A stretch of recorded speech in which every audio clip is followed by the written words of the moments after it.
아멘. 계속해서 레위 지파에게 분비한 성읍과 그 목처지에 대해서 말씀하고 있습니다. 어제는 고핫 자손 아론의 직계 제사장하는 자손들에게 열 성읍을 주었고, 그리고 남은 그앗 자손에게 몇 개를 세 성을 줬고, 그 다음에 26절 열 성읍을 줘서 그앗 자손, 다른 데서는 고앗 자손이라고 그랬는데 전부 합쳐서 23성읍을 받았어요. 그러니까 아마 고앗 자손들이 숫자가 더 많았던 것 같습니다. 그리고 이제 레위의 세 아들 고앗, 그 다음에 게르손 자손에게는 27절부터 오늘 읽은 거에서 시작해서 33절에 13성읍을 받았고, 그 다음에 세 번째 아들 무라리 자손에게는 이제 40절에 거기 가보면 12성읍을 받아서 두 이제 가문이 13, 12, 그래서 25, 고앗 자손이 23, 그래서 전체적으로 48개 성읍을 주게 된 거예요. 12지파에서 48개 성읍을 주게 되니까 한 지파에 평균 4성읍씩을 이제 제공을 해서 주는 건데, 유다 지파 같은 경우에 조금 더 줬고 조금 적은 지파는 조금 덜 준 지파가 있는데 평균적으로는 4성읍이다 하는 것입니다. 그리고 그 48개 성읍 중에서 요단강 동편에 3개, 요단강 서편에 3개 도피성을 만들어서 거기 이제 무고한 피를 흘리지 않고 우발적으로 과실치사로 살인하게 된 사람들을 피해서 생명을 살릴 수 있는 도피성을 포함해서 주게 된 걸 볼 수가 있어요. 그래서 오늘도 27절에 므낫세 반지파가 준 요단강 동편의 도피성 바산 골란이 27절에 보면 포함되어 있고, 32절에 요단강 서편 맨 위에 납달리 지파가 준 도피성인 게데스가 포함되어 있고, 38절에 보면 갓 지파가 준 요단강 중간에 있는 길르앗 라못이라고 하는 이런 도피성이 포함되어 있는 것을 볼 수가 있습니다. 이것은 전체적으로 뭘 강조하고 있는가 하면 하나님이 어디에 관심을 갖고 있는가 하는 것을 말씀하고 있는 것입니다. 레위 지파는 오늘날로 이야기하면 세상 사람들에게 빛과 소금이 되고 자신들도 거룩하게 살고 세상 사람들에게도 하나님의 백성이 어떻게 살아야 되는가 하는 것에 대한 모범을 보여주는 사람들이, 가나안 땅에 들어가서 그렇지 않으면 이스라엘 백성들이 가나안이 이미 문화가 발달했어요. 농경 문화가 발달했고 거기 여러 가지 우상 숭배하면서 발달한 타락한 문화들이 있기 때문에 그 하나님의 말씀을 따르고 순종하면서 모범을 보이는 사람들이 없고 가르치는 사람이 없으면 그냥 동화되는구만 한 거예요. 그냥 휩쓸려 버리고 어떻게 되는지, 변질되는지, 타락하는지도 알도 모르게 세상 따라가다 그냥 멸망의 길로 갈 수밖에 없는 거예요. 여러분들, 우리가 하나님 앞에 나와서 예배하고 말씀을 듣는다는 것은 대단히 중요한 것을 믿으시기 바랍니다.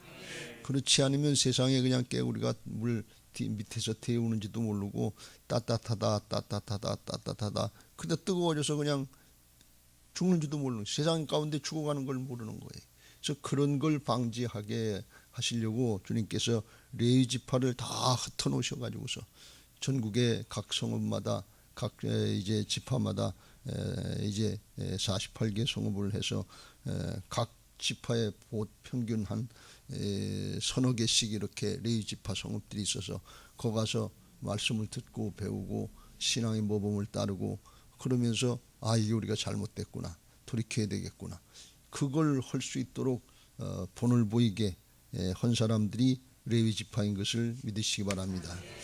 우리 그리스도인들이 그 역할을 잘 감당해야 될 줄로 믿습니다. 어제도 말씀드린 것처럼 너희는 세상의 소금이다 그랬어요. 세상의 소금으로서 맛을 내는 신앙, 정말 세상의 것이 아니라 하늘의 것을 바라보면서 저 사람들은 뭐 때문에 저렇게 기쁘고 즐거워, 사는 거 보면 어렵고 힘든 것 같은데 우리보다 나은 것도 없는 것 같은데 어떻게 저렇게 기쁘고 즐겁게 평안하게 사는가, 그런 모습들을 우리가 보여줘야 돼. 세상에 돈이 있어서 평안하고 물질이 명예가 권력이 있어서 평안한 것이 아니고 나중에 보면 알지만 그런 거 있으면 있을수록 더욱더 형제 간에도 다퉈요. 재판하고 싸우고 다투고 집안이 복잡해지고 어지러워진단 말이지. 우리나라에서 제일 싸움을 많이 하는 데가 보면 가장 지식이 많고 경력도 있고 뭐 그런 사람들이 한다는 국회에 가면 제일 많이 싸워요. 난장판이에요 아주. 뭐 이게 뭐 법이 있는 건지 법을 그런 사람들이 또 만든다고 그러고 하는 거 보면 아주 가관이란 말이지. 그러니까 그런 게 아니고 우리는 영원한 하나님 나라를 바라보고 사는 자들로서 세상에 거 잠시 잠깐 지나고 썩어질 거 없어질 거 여기에 속아서 세상 신에 속아서 영원한 멸망의 길 죽음의 길로 가는지도 모르고 속고 살 것이 아니고 하나님 나라가 있는 것을 믿고 영생이 있는 것을 믿고 땅의 것에 속지 않고 세상 신에 속지 않고 꿋꿋하게 믿음 지키면서 구별된 삶, 거룩한 삶을 살아가는 모범을 우리가 보일 수 있도록 우리에게 그래서 말씀을 맡겨주신 것인 것을 믿으시 복음을 맡겨주셨단 말이지. 그래서 복음적인 삶을 살 때 하나님이 함께 하시는 역사를 보면서 승리와 영적인 승리, 거룩한 승리자들이 되게 하실 줄로 믿습니다. 신앙이 깊어지고 성장하고 성숙하면 성숙할수록 세상에 내가 어떻게 하면 행복하게 살 것인가, 성공적인 삶을 살 것인가, 이게 목표가 아니고 거룩하고 성별된 사람들은 어떻게 하면 하나님 앞에 구별되고 성별된 삶을 살 것인가, 여기에 초점을 맞추고 나가는 그 사람이 되는 것을 믿으시기 바랍니다. 우리가 세상의 사람들하고 방향이 똑같으면 안 돼. 가치관이 똑같으면 안 돼. 달라야 구별되지. 예배하는 자체도 구별이지만 그걸 통해서 예배를 통해서 예수님을 만나고 죄악을 사함받고 우리 안에 성령으로 충만하게 되게 하시는 은혜를 입어서 사람이 바뀌는 거예요. 여기서도 예배를 드리지만 나가서도 우리의 삶의 자리에서 우리의 몸을 하나님 앞에 거룩한 산제물로 드리는 영적인 예배자들이 되는 거예요. 예배 자리에 예배를 하나님이 기뻐 받으시고 성령으로 함께 하시는 임재 가운데 이제 하나님의 역사를 보게 하시는데, 그러면 가정이 바뀌고 직장이 바뀌고 사업장이 바뀌고 학업의 현장이 바뀌고 어디서든지 하나님이 역사하시지 못할 자리가 없어요. 그건 우리가 세상에 성공하고 출세하고 돈을 많이 벌고 하는 그런 면에서가 아니라 하나님 나라에 속한 거룩한 백성들의 삶의 모습으로 영적인 승리자가 되게 하시는 것을 믿으시기 바랍니다. 할렐루야. 그것 때문에 레위 지파를 구별해 놓으신 거예요. 그것 때문에 우리들을 구별시키시려고 하시는 거예요. 그 의미를 잘 깨달으시길 주의 이름으로 축원합니다. 우리는 오늘날은 만인 제사장이라서 예수 믿고 구원받은 사람들은 하나님과 세상 사이에서 중보 역할을 하고 그들의 생명을 하나님께로 인도하는 구약의 제사장 같은 모습을 우리에게 사명을 맡겨주신 것을 믿으시기 바랍니다. 나도 구원받지만 다른 사람도 구원받게 하는 중간 역할, 중보 역할을 하는 만인 제사장이 된 사람들이 우리 그리스도인 것을 믿으시기 바랍니다. 베드로전서 2장 9절에서 그러나 너희는 택하신 족속이요 왕같은 제사장들이요 거룩한 나라요 그의 소유가 된 백성이니 이는 너희를 어두운 데서 불러내어 그의 기이한 빛에 들어가게 하신 이에 아름다운 덕을 선포하게 하려 하심이라. 죄악의 어둠 가운데 멸망의 길로 가는지도 모르고 속고 있는 어둠 가운데서 하나님이 먼저 우리를 구원해 주셨단 말이지. 우리가 무슨 잘난 것이 있어서 자격이 돼서 조건이 돼서 구원해 주신 것이 아니고 죄인 되었을 때 원수 되었을 때 아들을 내주시고 누구든지 믿기만 하면 구원받게 하셨는데 우리는 알지 못했어요. 부모를 통해서 구원받았든 남을 통해서 구원받았든 우리가 뭐 예수님 하나님을 똑바로 알고 천국을 알고 구원받은 게 아니에요. 그냥 은혜로 다 된 것인 것을 믿으시기 바랍니다. 그 은혜를 입었으면 나 하나 구원받고 세상에 잘 먹고 잘 살다가 나 하나 천국 가는 이게 이 그리스도인의 삶이 아니고 나도 그렇게 살지만 하나님의 백성답게 살고 우리의 가족, 일가, 친척, 자녀, 손들 같이 끌고 가야 될 줄로 믿습니다. 같이 주 예수를 믿으라. 그리하면 너와 네 집이 구원받게 하신다고 그랬어요. 왜? 우리가 빛이기 때문에. 어둠을 비치면 어둠이 쫓겨나고 빛으로 인도되게 하시는 것을 믿으시기 바랍니다. 이건 자연적인 이치예요. 우리가 노력해서 되는 게 아니에요. 주님의 주권을 인정하고 따라가려고 그러면 우리 안에 빛 대신 주님이 나타나는 삶을 살게 하셔서 구별된 삶, 사랑으로 양보하고 섬기고 나누고 베풀 수 있는 예수님 닮아가는 삶, 예수님을 나타내는 삶을 살게 하셔서 세상을 구원할 수 있도록 우리를 구별시켜 주신 것을 믿으시 바랍니다. 이걸 기쁘고 즐겁고 감사하게 하는 사람들이 주님이 만인 제사장이신데, 영원한 제사장인데 주님 닮은 것이 구약의 제사장이고 그게 닮은 게 우리들이고 제자들의 모습인 것을 믿으시기 바랍니다. 그걸 하게 하신 거예요. 그러니까 그게 기쁘고 즐겁고 감사하고 그래야 돼. 왜 내가 그렇게 살아야 되나, 이렇게 되는 생각이 들어갈 수 있는 게 당연한데, 그건 왜 육신의 관점에서 생각하니까, 이 세상의 관점이 이게 다인 줄 알고, 그러니까 내가 손해보고 내가 양보하고 왜 내가 힘들고 어렵게 나만 희생해야 되느냐, 이렇게 되면 그러면 손해보는 것 같아요. 시간도 뺏기고 물질도 뺏기고 내 자존심도 뺏기고 다 내려놔야 되는, 그렇게 생각된단 말이죠. 근데 하나님 나라의 영원한 관점에서 생각해 보면 그렇게 된 게 존재가 바뀌는 거예요. 예수님 같은 모습이 된 거예요. 도량이 넓은 사람이 되는 거예요. 세상하고는 다른 사람이 되는 거예요.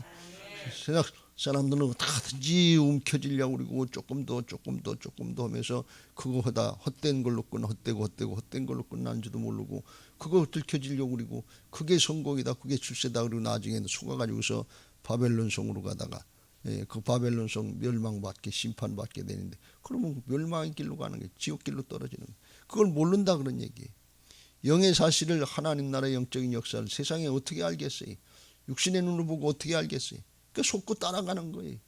그게 목적인 줄 알고 신앙한다 그러면 우리가 세상의 사람들하고 구별되는 게 뭐냐 말이지. 우리에게는 예수 그리스도의 생명인 성령께서 와 계신 것을 믿으시기 바랍니다. 영원한 하나님 나라가 믿어지고 영원한 하나님 나라가 보장됐기 때문에 그걸 믿는 믿음으로 거룩한 삶을 사는 것을 믿으시기 바랍니다. 여러분, 믿음이 있는 것과 없는 것은 전혀 다른 거예요. 정말 믿음으로 하시길 주의 이름으로 축원합니다. 믿음은 바라는 것들의 실상에 보이지 않는 것들의 증거가 되는 거예요. 이 믿음으로 해야 예수님이 부활하셔서 하나님 나라를 다 이루어 놓으시고 영원한 걸 보장해 주셨기 때문에 그걸 붙잡고 십자가 부활의 복음을 붙잡고 믿음으로 살아가는 거예요. 여러분, 힘들고 어려울 초대교인들이 어떻게 승리할 수 있었겠어요? 세상에 로마 황제를 주라고 부르지 않고 섬기지 않으면 감옥에 가 죽고 순교할 수 있는 그런 상황에서 어떻게 믿음을 지켰냐 말이죠. 하나님 나라를 믿기 때문에 그런 거예요. 영원한 게 믿어졌기 때문에 그래요. 우리나라도 기독교가 들어와서 많이 타협을 받고 순교당하고 뭐 제사 지낸다고 죽이기도 하고 별일 다 많고 그랬는데, 일제 30년의 예배들이 다 지압리교회는 그냥 문 닫아놓고 불태버리고 죽여버리고 그런 일들 일본 놈들이 하고 그랬는데, 그런 과정을 거쳐서 고립국에 거치고 6.25 전쟁 거치고 그러면서 믿음 지킬 때 우리의 부모들이 어떻게 믿음을 지켰냐면 하늘의 걸 바라보고 믿음 지킨 거예요. 땅의 것 가지고선 세상에 동화돼서 썩고 부패가는데, 심령이 부패하는데 그걸 모른단 말이죠. 우리의 신앙이 경건이 세상의 이익 그런 걸 추구하면 부패한다고 그랬어요. 속이 죄악으로 썩어가는 걸 모른단 말이죠. 그래서 이 레위 지파를 통해서 우리에게 말씀하시는 건 오늘날 우리 그리스도인들이 어떤 신앙을 해야 되는지 그걸 말씀하시는 것을 깨닫고 이 의미를 잘 붙잡으시길 주의 이름으로 축원합니다. 레위 지파에게는 세상의 땅, 이 농사 땅 뭐 이런 걸 소유로 분배하지 않고 살 집, 그리고 이제 뜰 정도, 이렇게 목초지 조금 정도, 그 정도만 준 것은 왜 그런가 하면 하나님을 기업으로 받게 하시는 거예요. 하나님만 의지하고 살라는 거예요. 하나님의 앞에 믿음 생활 잘하고 하나님의 일하는 그게 기업이다 그런 말씀이에요. 농사 짓는 대신 하나님의 일을 잘하라는 거예요. 백성들에게 모범을 보이고 자기 자신부터 말씀을 따르는 거룩한 신앙의 모범을 보이고 세상 사람들에게 알지 못하게 되고 말씀을 가르치고 전하고 하면서 그걸 가르치라 그런 말씀. 그래서 영원한 하나님 나라를 준비시키시는 것인 것을 믿으시기 바랍니다. 그래서 우리 신앙이 영원한 하나님 나라 관점에서 정리가 돼야, 그래야 이 성경 말씀이 이해가 돼요. 그렇지 않으면 밤낮 우리가 긴장과 갈등 가운데 이게 꼭 이렇게 해야 되는가, 이 힘들고 어려워야 되는데 이 새벽에 나와서 또 예배하고 또 기도해야 되고 저녁에도 하고 그래야 되는가, 또 전도해야 되는가, 또 섬기고 나누고. 그러면 아무것도 없는데 뭐야? 그럼 뭐 죽으라는 얘기인가? 육신적으로 생각하면 이런 생각밖에 안 들어요. 결론이 그거예요. 그러니까 세상적으로 가치관을 갖고 있으면 따라올 수가 없어요. 주님이 하시는 말씀이 누구든지 나를 따르거든 자기를 부인해야 된다네. 자기를 부인하고 자기 십자가를 지고 따라와야지. 자기 사명 붙잡고 따라와야지. 나 하나 살겠다고 세상에 걸었겠다고 따라오는 게 아니다 그런 말씀이. 제가 늘 말씀드렸습니다만 예수님이 이 땅에 육신으로 오셔서 제자들 3년 반 동안 훈련시키는데 제자들이 맨 처음에 안 바뀌었을 때 십자가 지기 전, 예수님이 지시기 전까지는 계속해서 자기들끼리 싸우는 거예요. 네가 우측이냐 내가 좌측이냐, 네가 좋은 자리 차지할 거냐 내가 좋은 자리 차지할 거냐. 세상에 한 자리 차지하고 싶다는, 왜? 어렵고 힘들게 살았으니까. 예수님의 제자들 중에 변변한 사람이 별로 없어요. 정말 없어요. 그러니까 한 자리 차지하고 싶고, 우리도 예수 믿고 이렇게 됐단 말이지. 하나님 우리 이렇게 축복해 주셨다. 한번 드러내보고 싶은 거예요. 한 자리 네가 좌측이야 내가 우측이야. 그거 가지고 서로 싸우고 다투고 그랬단 말이지. 십자가 지실 때까지 그랬단 말이지. 근데 예수님이 그거 한 자리 줘보시고서 그거 누려봐라 말이지. 그거 별거 아니다 말이지. 결국은 후회한다. 이렇게 하신 것이 아니라 아주 안 줬어요. 이게 하나님의 일꾼들에게 주신 하나님의 방법인 것을 믿으시 바랍니다. 왜 그래요? 그거 맛보면, 세상 맛을 보면 거기에 동화돼서 헤어나오질 못하기 때문에 그래요. 여러분 이거 아주 세상에 거 만문신 이거 만만치 않아요. 그래서 진짜 하나님의 일을 시키고 하나님 앞에 구별될 사람들에게는 그거 맛보게 하는 것이 아니라 하나님 앞에 우리 자신부터 변화시키시는, 성령으로 충만케 하시고 변화시키는 이 과정을 걷게 하시는 것을 믿으시기 바랍니다. 이걸 잘 분별해야 돼. 그래서 이거 없다 모자란다 이거에 조금 더 흐리지 말고 하나님 앞에 있는 그 자리에서 자족하는 신앙할 수 있게 되시길 주의 이름으로 축원합니다. 우리에게는 왜 자족할 수 있느냐? 영생이 있기 때문에 그래요. 늘 말씀드리잖아요. 생명이 가장 소중하다고. 목숨이 없으면 육신에 돈을 준들 뭐하고, 명예를 준들 뭐하고, 권력을 준들 뭐하고, 자식이 잘 된들 뭐하고, 남편이 성공한들 뭐해요.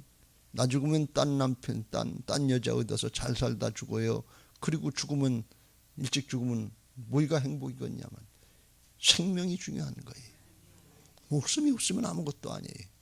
그것도 사랑이라고 고백하고 가는 건데 참으로 안타까운 거지요. 그 마음이 얼마나 안타깝겠어요.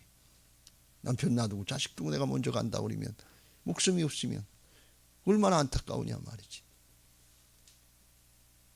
육신에 잠깐 사는 세상도 인생도 그런데 영원한 하나님 나라를 우리가 알게 되고 가보면 영원한 생명을 얻지 못하면 이를 갈면서 후회한다고 그랬어요. 그거 보장해 주시려고 예수님이 죽고 사셔서 우리 안에 부활의 영으로 오신 것을 믿으시기 바랍니다. 내가 주인이다.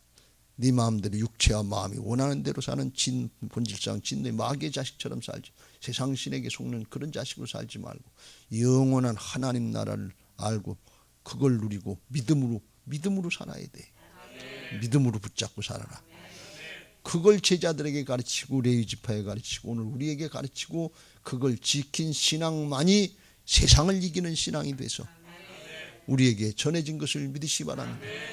그 신앙 지켜서 우리에게 신앙이 잘 지켜서 전해진 게 저희 같은 사람들의 또래 사람들의 지금 한국교회에서 쓰임받는 목사님들, 장로님들, 권사님들, 그 또래 이미 돌아가신 분들 있지만, 그런데 우리들이 그 자식들에게는 또 그렇게 가르치는 것이 아니고 세상에 성공하고 출세하고 이게 잘 먹고 잘 살게 돼 은혜로 사는 것, 그게 적인 줄 알고서 그런 걸 가르쳤단 말이지. 철저하게 신앙하는 5대 신앙 같은 이런 걸 가르치질 않았어요. 그러니까 자식들을 지금 다음 세대들은 뭐해? 세상이 그게 좋은 줄 알고 그게 목적인 줄 알고 따라갔다가 끊어져 가고 있잖아요. 세상 신앙에 붙잡혀 가고 있잖아요. 교회가 무너져 가고 있잖아요. 그러니까 이게 좋은 것 같은데 조금만 뒤돌아보면 어떤 게 생명이고 어떤 게 축복인지 분명히 알게 될 줄로 믿습니다. 사실 믿음을 지킨다고 하는 거, 육신을 입고 어려운 때를 살아가는 우리들이 믿음 지킨다고 하는 건 절대로 쉬운 일이 아니에요. 여러분 명심하세요. 신앙은 좁은 길이지 넓은 길이 아닌 것을 믿으시기 바랍니다. 여기서 세상 영광 명예 다 권력 다 얻으려고 육신의 소욕 얻으려고 그것 따라가는 게 아니고 영원한 하나님 나라를 걸 바라보고 이 나를 부인하고 주님의 사명의 십자가 붙잡고 따라가는 것인 것을 믿으시기 바랍니다. 특별히 우리들에게는 삶이 어렵고 힘들면 생활의 염려들이 있잖아요. 이것 때문에 따르고 싶어도 따르지 못하고 힘들고 어려울 때가 많고 실망하고 낭망되고 자포자기하고 싶을 때가 얼마나 많은지 몰라요. 이게 육신의 한계예요. 그 현실이 있는 거예요. 그런 현실 중에서 이겨나온 게 이게 하늘나라 생명의 신앙이다. 그런 말씀이에요. 핍박의 시대, 포로의 시대, 순교의 시대, 전쟁의 시대 이길 수 있는 비결은 딱 그거 하나예요. 그러니까 오늘날 우리가 생활의 염려 때문에 어렵고 힘들어서 그렇지 않냐. 그런 시대를 이긴 사람이 신앙을 이때까지 전했다. 그런 말씀이에요. 다른 거 가지고 전한 게 아니라. 누가복음 21장 34절 너희가 스스로 조심하라. 그렇지 않으면 방탕함과 술취함과 생활의 염려로 마음이 둔하여지고 염려가 자꾸 되면 두려움이 쌓이고 그러면 믿음이 안 되는 거예요. 순종이 안 되는 거예요. 벌벌 떠는 거예요. 그렇게 하고 싶어서가 아니에요. 육신의 한계 때문에 그래요. 근데 그거 쳐서 복종시키고 죽으면 죽으리라 죽더라도 믿음 지키다 죽겠습니다. 하나님께로 가겠습니다. 그 사람들이 승리하고 그 집안이 승리하고 그런 교회가 승리하는 것을 믿으시 바랍니다. 그걸 세우시려고 레이지파를 구별해 놓으시고 우리를 구별해 놓으신 것을 믿으시 바랍니다. 생활의 염려로 마음이 둔하여지고 뜻밖의 그날이 덫과 같이 너희에게 임하는 뜻밖의 주님의 재림 또 개인적인 하나님의 심판의 때 종말의 때가 닥치면 아무것도 준비된 게 없이 그렇게 죽은 사람들이 성경의 역사상 얼마나 많으냐 말이지. 그런데 그렇게 힘들고 어려워도 광야 생활 같아도 여호수아와 갈렙처럼 가나안 땅에다가 하나님의 말씀의 언약의 목표를 두고 믿음 지킨 사람들 때문에 그 나라가 그 민족이 이끌려가고 이제 따라갈 수 있는 근본이 되는 것을 믿으시기 바랍니다. 할렐루야. 어저께 요한복음 4장을 보면서 이제 사마리아 여인에 관한 말씀을 같이 나눴습니다. 조금 더 하면 결과가 어떻게 되는 건가 그걸 우리가 나누고 어저께 기도를 했는데 다른 방법 없어요. 성령이 충만해서 땅의 것을 이길 수 있는 그런 믿음의 사람들 되시길 주의 이름으로 축원합니다. 예수님이 사마리아 여인을 통해서 만나 주시면서 변화시켜 주시려고 하실 때 하신 말씀이 10절에 만일 내가 하나님의 선물과 또 내게 물 좀 달라 하는 이가 누구인 줄 알았더라면 내가 그에게 구하였을 것이요 그가 생수를 내게 주었으리라. 예수님이 왜 오셨는지 예수님이 누구신 줄 알고 예수님이 주시려고 하는 선물이 뭔지를 알고 그걸 깨달았다면 그걸 구했을 것이고 예수님이 뭘 주시네 생수를 주었을 것이다. 우물물 퍼주는 것이 아니고 이 세상에 갈증 나는 거 이게 아니라 영원한 생수를 주었을 것이다. 그러면 그게 뭔가 하면 성령인 것을 믿으시기 바랍니다. 그러시면서 다시 말씀합니다. 이 여인이 그걸 달라고 그러니까 13절 14절에 예수께서 대답하여 이르시되 이 물을 마시는 자마다 다시 목마르려니와. 남편 다섯이 있고 지금 있는 남편도 자기 남편이 아닌데 육신의 정욕의 갈증에 목마름이 있는데 그거 해결해 주러 온 거 아니다 말이죠. 그거 또 다른 남편 또 다른 서방 만들어줘도 또다시 목마르다 그러는 거죠. 우리에게 돈이 필요하잖아요.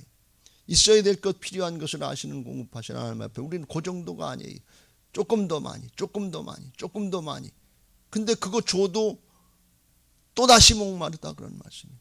다시 목마르려니와 내가 주는 물을 마시는 자는 영원히 목마르지 아니하리니 내가 주는 물은 그 속에서 영생하도록 솟아나는 샘물이 되리라.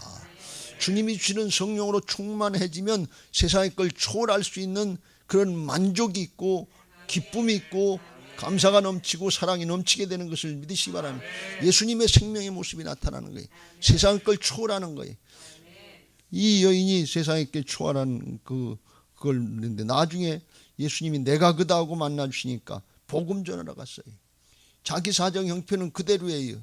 문제는 하나도 바뀐 거 없어요. 남편이 바뀐 것이 아니고 자기가 뭐 신분이 바뀐 것도 아닌데 성령으로 충만해지니까 주님을 영접하고 주님의 영으로 충만해지니까 부끄러웠던 것들 수치스러웠던 것 자기 한계 얽매였던 것 이게 다 극복이 되고 다른 사람 앞에 당당해 가서 내가 말한 그분이 예수님이 아니냐 그리스도가 아니냐 하면서 복음 전하러 갈 수 있는 문제를 초월하는 하나님의 사람으로 된 것을 믿으시기 바랍니다. 이게 우리에게 주시려고 하시는 하나님의 축복인 것을 믿으시기 바랍니다. 우리에게 물질의 문제, 건강의 문제, 자녀들의 문제, 육신의 정욕, 안목의 정욕, 이생의 자랑 별 문제 다 있고 별 바라는 거 많지만 여기에 얽매여 있으면 조금 더 또다시 목마르고 또다시 목마르고 또다시 목마르고 탐욕의 무덤에 잡혀서 광야 이스라엘 백성들처럼 죽어가는 줄도 모르고 죽음 때가 다 왔는데, 여러분 내일 죽을지 모레 죽을지 우리가 알 수 없는 상황이에요. 주님 언제 오실지 알 수 없는 상황인데, 그런데도 불구하고 회개하고 돌이키지 않고, 그리고서 그거 조금 더 다시 목마른 거 그거 따라가다가 마지막에 종말을 맞게 되는 이런 결과를 맞게 된다는 거예요. 그래서 우리가 그렇게 하면 안 되고, 그런 문제들 있지만 상황이 있지만 이걸 이길 수 있는 믿음을 허락하신 것이 예수님이 죽고 사셔서 성령으로 다시 오신 목적인 것을 믿으시기 바랍니다. 전 나 중심이 아니라 하나님 중심으로, 세상 중심이 아니라 하나님 나라 중심으로 바뀌어져야 될 줄로 믿습니다.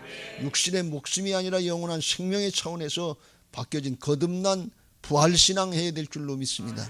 그걸 어떻게 하느냐? 이 여인에게 내 남편을 데려와라 하면서 그의 아픈 곳, 그의 죄악된 거 이걸 찔러대는 거예요. 죄악을 깨닫고 그걸 고백하고 드러낼 때, 그때 주님이 필요합니다. 죄를 깨닫고 그리스도께서, 메시아께서 오실 때 이런 일이 있을 것을 제가 압니다. 주님의 필요성을 깨닫는 거예요. 그때 예배하라 그러니 신령과 진정으로 예배할 때 성령께서 감동하셔서 그의 마음을 자기중심으로, 선악법으로 자기중심으로 판단했던 이 마음이, 굳어진 마음이 깨트려지고 하나님 중심, 상대방 중심, 하나님 나라 중심으로 바뀌어져서 넓은 마음으로 바뀌어지고 성령께서 기뻐서 즐거워서 감사해서 신앙할 수 있는 새 사람으로 만들어주시는 것을 믿으시기 바랍니다. 이게 예배 시간에 이루어지는 거예요. 예배 시간에 와서 뭐 하는 거예요? 말씀 들으면서 내 육신의 자아, 세상적인 관점, 세상적인 가치관, 나 중심의 거 선악법으로 판단, 내가 뭘 잘못했는데 하면서 이게 뭐가 잘못됐는데, 세상 사람들보다 내가 뭘 잘못한 게 있냐고. 이 선악법으로 판단하니까 자기 중심이니까 마음이 점점 굳어져요. 말씀을 들으면서 마음이 말씀의 방면으로 깨트려지고 부드러워지고 옥토가 돼야 되는데, 자기 중심이니까 선악법으로 판단하니까 이게 자꾸 굳어지는 거예요. 나를 어떻게 하는 줄 알고 또 방어하려고 이 꼰투선수가 뭐 맞을 것 같으면 이러고 있는 거 뭐냐. 그러면 말씀이 들을 자리가 없어요. 마음이 좁아지는 간장종지 같이 되는 거예요. 말씀은 은혜와 사랑의 법인 것을 믿으시기 바랍니다. 우리를 영원한 것으로, 더 좋은 것으로, 아주 축복을 주시려고, 영원한 걸 주시려고 말씀하시는데, 이게 죄악된 마음으로 변질돼 정상이 비정상으로 바뀌어진 죄악된 마음이 돼서 이게 자꾸 커버하는 거예요. 이 막으려고, 말씀을 안 받아들이려고는 나 중심적으로. 그러다가 속아서 조금 더 하다가 또다시 목마르고 만족이 없어요. 돈 많은 부자들에게 가서 물어보세요. 만족하시지요? 대통령은 지낸 문재인 그 전 대통령한테 이제 만족한 삶이 있죠? 대통령까지 했으니까 가서 한번 물어보세요. 윤석열 대통령한테 만족함이 있죠? 물어보세요. 명예나 권력이나 지식이나 있는 사람한테 만족하시죠? 은혜가 충만하시죠? 기쁨이 충만하시죠? 물어보세요. 아니에요. 더 불만족이 더 많아요. 그것 가지고는 안 된다, 그런 말씀이에요. 하나님 나라 가치로, 생명으로 바뀌어져야 될 줄로 믿습니다.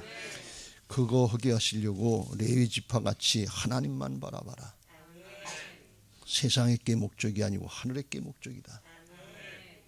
이걸 깨닫게 하실 때, 그때 마음 문 열고 받아들이시고, 나의 주님이시여 나의 하나님이십니다. 내 인생 하나님께로부터 왔다, 하나님께로 가는 건데, 이게 정리돼야, 그래야 죄악의 문제가 정리되고 예배를 통해서 바뀌어져야, 그래야 본향으로 돌아갑니다. 영원한 도피성이 되시는 예수님께로 피하기를 원합니다. 우리가 말로다만 한마디 그런 것이 아니라 우리 삶이 바뀌게 하옵소서. 여기서 예배자가, 우리의 가정에서 영적인 예배자가 되고, 직장과 사업장에서 주님의 인도를 받는 영적인 예배자가 돼서 하나님의 역사를 드러내게 하시고, 나도 구원받고 다른 사람도 구원받고, 나도 은혜 받고 다른 사람도 은혜 받고, 그래서 기뻐서 즐거워서 감사해서 신앙하는 복된 신앙들 되시기를 예수님의 이름으로 축원합니다. 할렐루야.